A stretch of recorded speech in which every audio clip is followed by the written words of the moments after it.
Hi, my name is Barry Sterling Mitchell. I produce the Sterling Net Point Power Rankings, and this is Ben and Barry on football. I'm your co-host. I'm Ben Dickerson, fantasy geek and lover of everything football, especially the NFL. Especially the NFL. He's the fantasy guy. I'm the Madden guy. In the background, you're watching the game. I play my franchise games right along with my beloved Niners, and we try to match our results there. We'll talk about that a little bit later. You ready for week? What's this? 14? Week 14 coming up. Starts Thursday night. Starts Thursday night. So this is the Thursday night edition of the Bias Plus Report. Let's get right into it, Ben.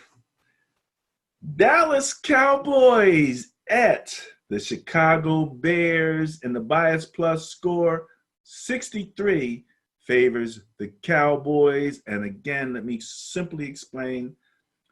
I produce the Sterling Net Point Power Rankings. When you have two teams that are playing, we look at their net points, and the differential is called the bias, and it goes to the team with the greater net points. The plus is the turnover differential, which gets added or subtracted into that when you have this matchup.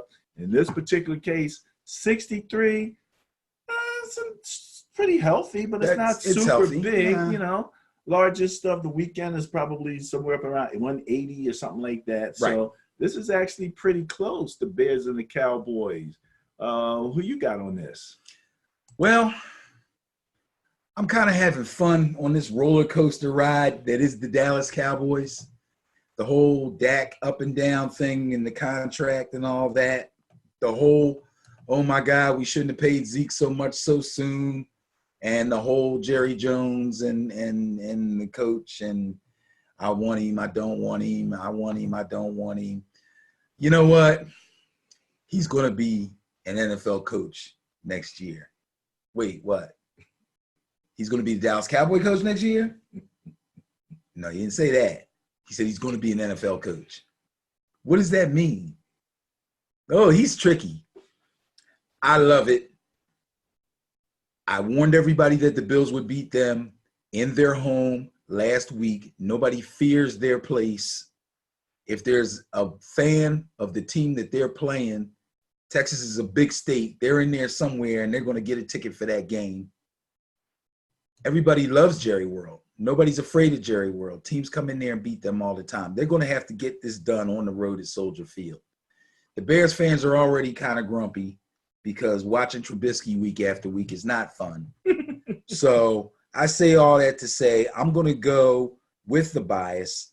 I am going to go with the Cowboys. And by the way, the Bears actually have the turnover differential bias here of a +7, right?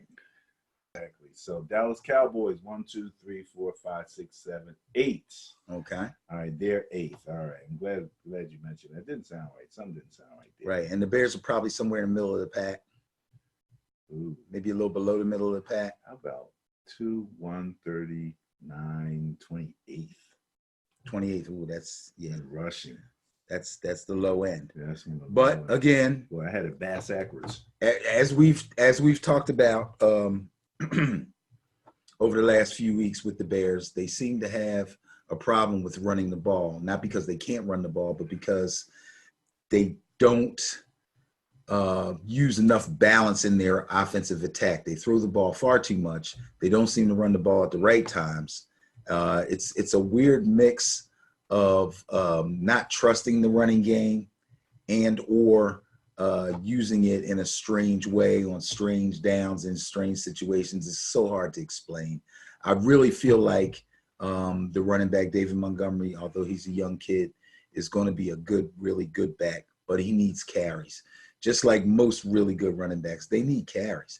You got to give them the ball. And the Bears have been in enough situations where the scores have been close and they're not getting blown out, and they've abandoned the run to put the ball in Trubisky's hands, and he's pretty much crapping it up. So in my estimation, they have nothing to lose by trying to run the ball a little bit more and a little bit more efficiently. They just have not done it. Is Trubisky one of the what do you call it, projects, where you're trying to turn the guy who is kind of a runner, as much of a passer, I don't think so. into more of a pocket guy, and it's just not working. I don't think so. I think, first of all, he was drafted way too high for that. You remember the class he was in? He was drafted before Deshaun. This is crazy, okay? Nobody knows what the Bears brass saw in him. Nobody. And now they're still wondering, the heck did they see in him? Because he is a guy who has the ability to run, but is not a runner, if you know what I mean. So now, Josh Allen, and we make the comparison for the Buffalo Bills, is kind of the same kind of guy, just a little bit more accurate passer, had a better college career, I feel like, because he went to Wyoming or something, so they play in a weird conference. But the Bills have a very balanced attack. He's not the type of quarterback that's going to kill you through the air, but they have a decent running game. And when you add him to it, along with Gordon Singletary, you got a three-headed monster. He runs well. He's smart. He gets out of bounds. He gets down. He doesn't take hits. Trubisky has the physical ability to be that kind of guy. It's just beginning to manifest itself in these last couple of games. Maybe if he had done that earlier in the season, and I don't even know that it's up to him. I think they were probably telling, no, don't run, throw the ball. And he's just not that kind of quarterback. That's the way I see it. I don't know.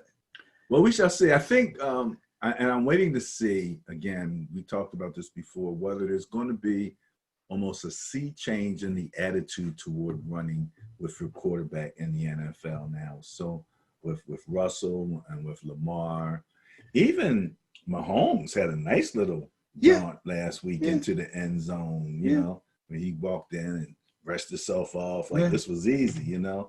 So again, you know, Russell's probably the better model because he runs. There's an art to it take when he advantage. Does it. You know, he slides a lot. You see, that's the problem these other guys do. They know they're fast and they know they're dynamic runners and they can rip off long yardage. And it's always like they want to get more. Well, Lamar, they're proud of that. They're like, he turns into a running back. But most quarterbacks, we want them to either get out of bounds, slide. And again, Russell, Kyler, and some of these other quarterbacks have baseball experience. They know about sliding. That's the thing is, when you slide, muscle memory. You don't get hit at all. And if you do, it's the flags go up big time.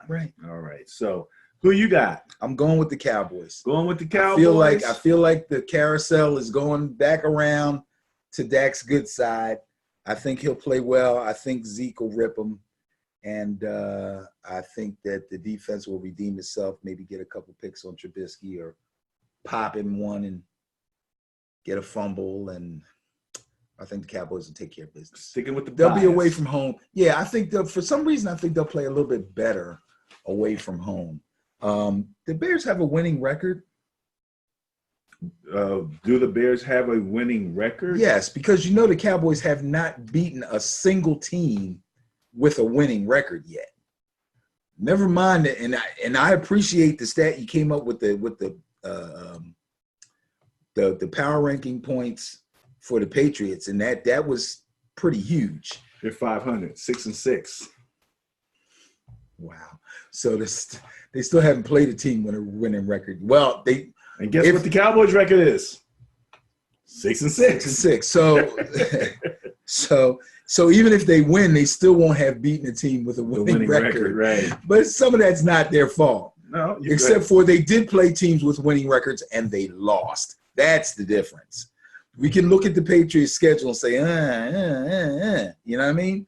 But the Cowboys played teams with winning records and teams with losing records, and they lost to every team with a winning record, regardless of what it was.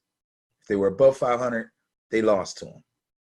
The only place where they're kind of close because the Cowboys rank 6th in net points with plus 74. The Bears rank 15th with plus 4. So obviously, you know, they're both 6-6, but you know, in terms of the points, there's a differential. In terms of scoring, Cowboys are 8th with 310 points scored. Bears are 27th with 212. Yeah. Now, the Bears, when I'm looking at to see whether or not they're doing anything better, I do see them in terms of their last 3 games. Average, their net point average is 0, so they're just breaking even there. Points against, however, Cowboys are 8th with 236. The Bears are 4th, so they've given up 208. So they've had some close games, and the Cowboys have had a couple shootouts, so that'll hurt you. And the Bears have the turnover differential. Yes, +3 to the Cowboys, -4. And we're still waiting to see whether Khalil Mack's ready to take over a game. You got a couple defensive disruptors here with the Cowboys. True. And the Bears. Dak's going to have to take care of the ball because he's going to get pressured and he's going to get hit. So he's going to have to take care of the ball. He can't afford any fumbles in the pocket. After that, he has to let his playmakers do their job. He just recently had a game where Amari Cooper didn't catch any passes. That's unheard of. Like, you can't let that happen. There's 2 things you can't let happen. You can't let Amari Cooper go without any catches, and you can't not give Zeke the ball 20 doggone times. If you want to win the game, that's what you have to do. I believe the Cowboys know that, and I think they'll do it. All right. That wraps up the Thursday night edition of Ben and Barry on football. Stay with us as we move toward the Bias Plus report for the rest of the games of the weekend. Thank you.